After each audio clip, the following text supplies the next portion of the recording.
Friends വീട്ടിലിരുന്ന് തീർത്തും ബോറടിച്ചപ്പോഴാണ് ഒരു സിനിമ കാണാം എന്നുള്ള ഒരു പരിപാടി ഞാൻ ഇട്ടത്. അപ്പോഴാണ് എൻ്റെ ഒരു ഫ്രണ്ട് എന്നോട് പറഞ്ഞത് ഇങ്ങനെ ഉയിർ എന്നുള്ള ഒരു സിനിമ, അതിനെപ്പറ്റി വളരെ നല്ല സിനിമ എന്നാണ് അദ്ദേഹം എന്നോട് പറഞ്ഞത്. അതുകൊണ്ട് തന്നെ പറയുക മാത്രമല്ല, എന്നോട് അത് പോയി കാണാൻ നിർബന്ധിക്കുക കൂടെ ചെയ്തു. അപ്പോഴാണ് ഞാൻ ഈ അരോമ തിയേറ്ററിൽ, പാലക്കാട് അരോമ തിയേറ്ററിലേക്ക് വെച്ച് പിടിച്ചത്. അവിടെ പോയപ്പോൾ പിന്നെയും എനിക്ക് ഒരു അത്ഭുതം എന്താണെന്ന് വെച്ച് കഴിഞ്ഞാൽ, വരദം സ്റ്റുഡിയോയിലെ ആർക്കും പാടാമെന്നുള്ള പ്രോഗ്രാമിൽ സ്ഥിരമായി വന്ന് പാടുന്ന കുറേ പേർ അവിടെ ഇരിക്കുന്നു. അപ്പോൾ ഞാനും വരദം സ്റ്റുഡിയോ ഇടയ്ക്ക് സന്ദർശിക്കുന്ന ആളായതുകൊണ്ട് തന്നെ ഞാനും അവരുടെ ഒരു ഭാഗമായിട്ട് മാറി. പിന്നീടാണ് എനിക്ക് ഒരു കാര്യം അറിയാൻ കഴിഞ്ഞത്. നമ്മളുടെ വരദം സ്റ്റുഡിയോവിൻ്റെ സ്ഥാപകൻ എന്നോ അതിൻ്റെ നെടുന്തൂൺ എന്നോ ഒക്കെ പറയാവുന്ന ഉണ്ണിയേട്ടൻ, വരദം ഉണ്ണി എന്നാണ് അറിയപ്പെടുക അദ്ദേഹം ഈ ചിത്രത്തിൻ്റെ ഒരു ഭാഗമാണ്. അപ്പോൾ അദ്ദേഹമാണ് പറഞ്ഞത്, ഇന്ന് ഇവിടെ ന്യൂ അരോമയിൽ ഈ ചിത്രത്തിൻ്റെ സംവിധായകൻ, അതായത് ശ്രീ പത്മകുമാർ, പിന്നണി ഗായകൻ ശ്രീ നിഖിൽ, അതുകൂടാതെ ഈ സിനിമയിൽ അഭിനയിച്ചിട്ടുള്ള ചില കഥാപാത്രങ്ങൾ അവതരിപ്പിച്ച നടന്മാർ, അവരെല്ലാം തന്നെ ഇന്ന് തിയേറ്റർ സന്ദർശിക്കുകയും അവരോടൊപ്പമാണ് നമ്മളെല്ലാം ഉയിർ എന്ന ഈ സിനിമ കാണുന്നത് എന്നുള്ള കാര്യം. സിനിമ തുടങ്ങാൻ ഇനിയും ഏകദേശം അരമണിക്കൂർ ബാക്കിയുണ്ട്. അപ്പോൾ അതിനു മുൻപായി വരുന്ന അതിഥികളെ, അതായത് സിനിമയുടെ സംവിധായകനും മറ്റുള്ള അണിയറ പ്രവർത്തകരും നടന്മാരും ഒക്കെ വരുന്നതിന് മുൻപേ തന്നെ ഓടി നടന്നുകൊണ്ട് വരദം ഉണ്ണിയേട്ടൻ ഇവിടെ കുറേ കാര്യങ്ങൾ, കുറേ അറേഞ്ച്മെൻറ്റ് അദ്ദേഹത്തിന് ചെയ്യാനുണ്ട്. അതെല്ലാം ചെയ്യുകയാണ്. ഫ്രണ്ട്സ്, ഏതാണ്ട് സിനിമ തുടങ്ങാൻ സമയമായിരിക്കുന്നു. അപ്പോൾ അതിന് ഏതാനും നിമിഷങ്ങൾക്ക് മുൻപ് തന്നെ നമ്മൾ നേരത്തെ പറഞ്ഞ ആ ഒരു അതിഥികൾ, ഗസ്റ്റ് എല്ലാവരും വന്നിരിക്കുകയാണ് ഇവിടെ. അവരെ അപ്പോൾ ഉണ്ണിയേട്ടൻ റിസീവ് ചെയ്ത് തിയേറ്ററിനുള്ളിലേക്ക് കൂട്ടിക്കൊണ്ടുപോകുന്ന ദൃശ്യങ്ങളൊക്കെയാണ് നമ്മൾ ഈ കാണുന്നത്. ശ്രീ പത്മകുമാറിനെയാണ് നമ്മൾ ഈ കാണുന്നത്.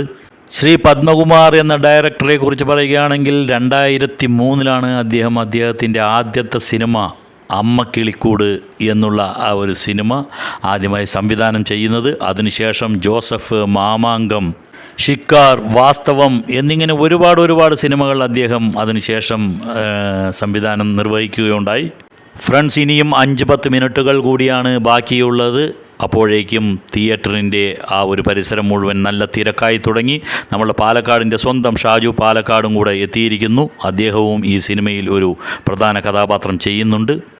സംവിധായകൻ്റെ പേര് നമ്മൾ നേരത്തെ പറഞ്ഞു, ശ്രീ പത്മകുമാർ. അതേപോലെ പ്രൊഡ്യൂസ് ചെയ്തിരിക്കുന്നത് ശ്രീ സന്തോഷ് ത്രിവിക്രമനാണ്. ഇതിലെ പാട്ടുകൾ പാടിയിരിക്കുന്നത് TV അവതാരകനും പ്ലേബാക്ക് സിംഗറുമായിട്ടുള്ള ശ്രീ നിഖിൽ കെ മേനോനാണ്. മുഖ്യ കഥാപാത്രത്തെ അവതരിപ്പിച്ചിരിക്കുന്നത് ശ്രീ റോഷൻ മാത്യു ആണ്. ആർക്കും പാടാൻ കുടുംബത്തിലെ എല്ലാവരും എത്തിയിട്ടുണ്ട്. ഇങ്ങനെയൊരു നിമിഷം പാലക്കാടിനെ സംബന്ധിച്ച് ഒരു നിമിത്തമാണ്. പാലക്കാട്ടുകാരനായ M പത്മകുമാർ എന്ന ലെജൻഡ്. ഫ്രണ്ട്സ്, സിനിമയുടെ അണിയറ പ്രവർത്തകരും വരദത്തിലെ മെമ്പേഴ്സും എല്ലാവരും കൂടി ചേർന്ന് 10-30 പേരാണ്. എങ്കിൽ ബാക്കി എല്ലാവരും വെളിയിൽ നിന്നുള്ളവരാണ്. ഏകദേശം ഹൗസ്ഫുൾ എന്ന് തന്നെ പറയാം. നല്ല തിരക്കാണ് അനുഭവപ്പെടുന്നത്. ഫ്രണ്ട്സ്, ഇൻ്റർവെൽ ആയിരിക്കുന്നു.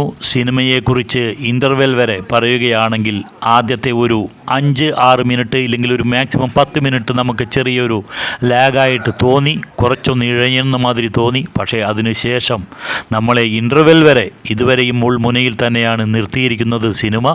1-2 അഭിനേതാക്കൾ ഒഴിച്ച് ബാക്കിയെല്ലാം തന്നെ ഏകദേശം പുതുമുഖങ്ങളാണ്. പക്ഷേ അവർ ഒന്നും തന്നെ ഒട്ടും മോശമല്ലാത്ത പ്രകടനങ്ങൾ കൊണ്ട് അവരവരുടെ കഴിവുകൾ തെളിയിച്ചിരിക്കുന്നു. എല്ലാവരും ഇരുത്തം വന്ന അഭിനയം കാഴ്ചവെച്ചിരിക്കുന്നു. സിനിമയിൽ അഭിനയിച്ചവരും അതിൻ്റെ സംവിധായകനും എല്ലാം വന്നിട്ടുള്ളത് കൊണ്ട് തന്നെ സിനിമയുടെ അവസാനം ഒരു കേക്ക് കട്ടിങ്, കേക്ക് മുറിക്കലും എല്ലാം ഉണ്ടായിരുന്നു.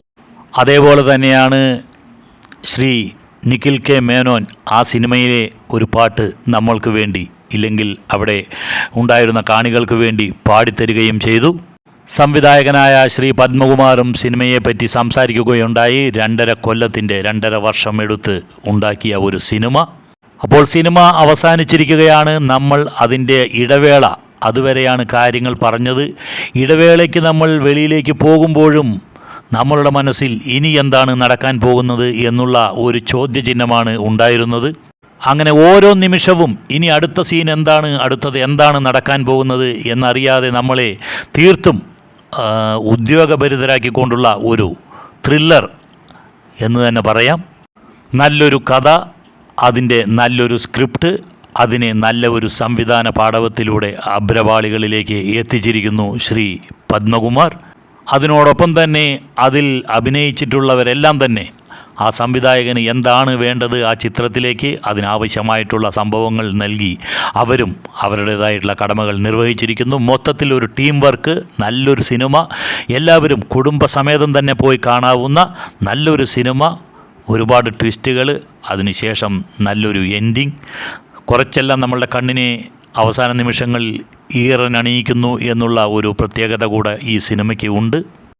ഒരു ഹാപ്പി എൻഡിങ് എന്ന് വേണമെങ്കിൽ പറയാമെങ്കിലും അവസാനം പിന്നെയും എന്തോ ചില നീറ്റലുകൾ നമ്മളുടെ മനസ്സിൽ അവശേഷിക്കും. അത് നിങ്ങൾ സിനിമ തിയേറ്ററിൽ പോയി കണ്ടു തന്നെ അറിയുക.